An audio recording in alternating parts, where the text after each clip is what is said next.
बाद भी जो ऑर्डिनेंस लेके आया सेंट्रल गवर्नमेंट दिल्ली गवर्नमेंट का खिलाफ है, हमारा पार्टी के लिए मैं सब पार्टी को अपील करेंगे कि अगर और पार्टियां हम एक साथ में ऑपोजिशन हो सकता है, दिस इज द मौका है, तो एक बहुत बड़ा मैसेज जाएगा जिसके लिए कि हम बीजेपी को राज्यसभा में हरा सकते हैं, तो ऑर्डिनेंस भी जा सकता है।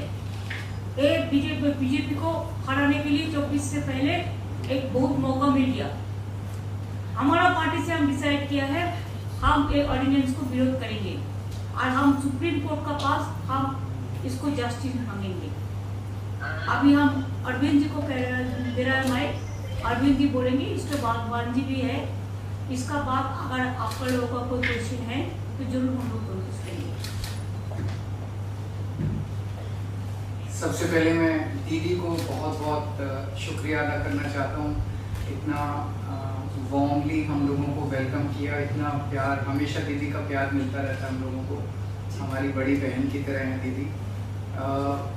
आज कलकत्ता मेरा इसलिए आना हुआ क्योंकि आप सब लोग जानते हैं जब हमारी 2015 में सरकार बनी थी पहली बार दिल्ली में, जैसे ही हमारी सरकार बनी इन लोगों ने नोटिफिकेशन, केंद्र सरकार ने नोटिफिकेशन पास करके, एक नोटिफिकेशन, सिंपल नोटिफिकेशन पास करके दिल्ली की चुनी हुई सरकार की सारी पावर्स छीन ली कि हम किसी ऑफिसर की ट्रांसफर पोस्टिंग नहीं कर सकते, अगर कोई ऑफिसर गलत काम करे तो हम उसकी डिसिप्लिनरी प्रोसीडिंग नहीं कर सकते, ये सारी पावर हमसे छीन ली।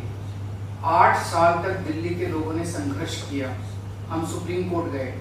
8 साल के संघर्ष के बाद सुप्रीम कोर्ट ने हमारे पक्ष में ऑर्डर किया, दिल्ली की जनता जीत गई। लेकिन जैसे ही ऑर्डर आया सुप्रीम कोर्ट का, 1 हफ्ते के बाद इन्होंने ऑर्डिनेंस लाके जो सुप्रीम कोर्ट का ऑर्डर था उसको उन्होंने पलट दिया, और उस दिन पलटा जिस दिन सुप्रीम कोर्ट वेकेशन पे जा रहा था। इसका मतलब इनके दिल में काला था, इन्हें पता था कि अगर सुप्रीम कोर्ट होता तो अगले दिन उसके ऊपर स्टे लग जाता, तो इनका ऑर्डिनेंस गलत है।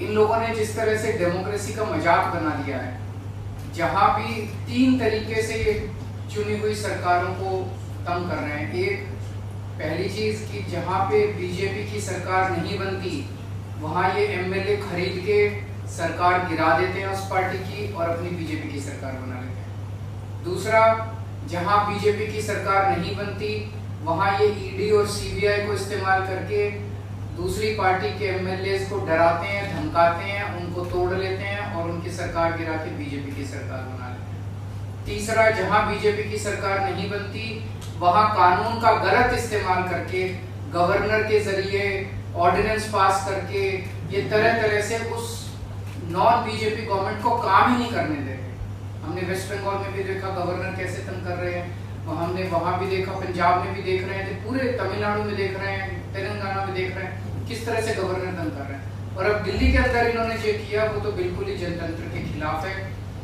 एक तरह से ये बोल रहे हैं कि हम सुप्रीम कोर्ट को भी नहीं मानते, तो ये इनको बहुत ज्यादा अहंकार हो गया है, और अहंकार जब हो जाता है आदमी को तो फिर वो बहुत स्वार्थी हो जाता है, फिर वो देश के बारे में नहीं सोचता। तो मैं समझता हूँ कि आने वाले समय में देश की जनता को ये देख के अब इस अहंकारी सरकार को हटाना चाहिए। तो एक तो मैं दीदी का शुक्रिया अदा करना चाहता हूँ कि राज्यसभा के अंदर इन्होंने कहा कि हम सपोर्ट करेंगे, और मैं समझता हूँ कि अगर राज्यसभा में ये बिल गिर जाता है तो ये एक तरह से सेमीफाइनल हो जाएगा 2024 का। और मैं अब भगवंत मान जी को रिक्वेस्ट करूँ।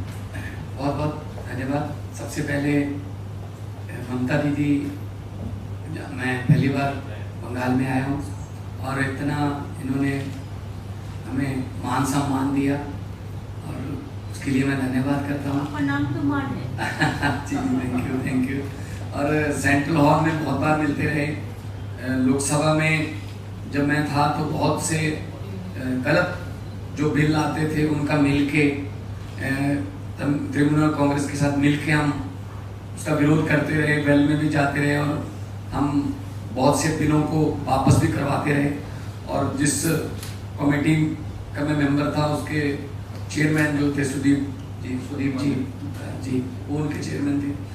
तो एफसीआई और पब्लिक डिस्ट्रीब्यूशन, सो बंगाल और पंजाब का बहुत जो रिश्ता है वो बहुत मजबूत है। आज़ादी का संघर्ष जब चलता था तो बंगाल और पंजाब आपस में शहीद आजम भगत सिंह भी लाहौर से सीधा कोलकाता आते थे और यहाँ से उनके जो जितने भी आज़ादी के परवाने थे उनके साथ मीटिंगें चलती थी। अभी भी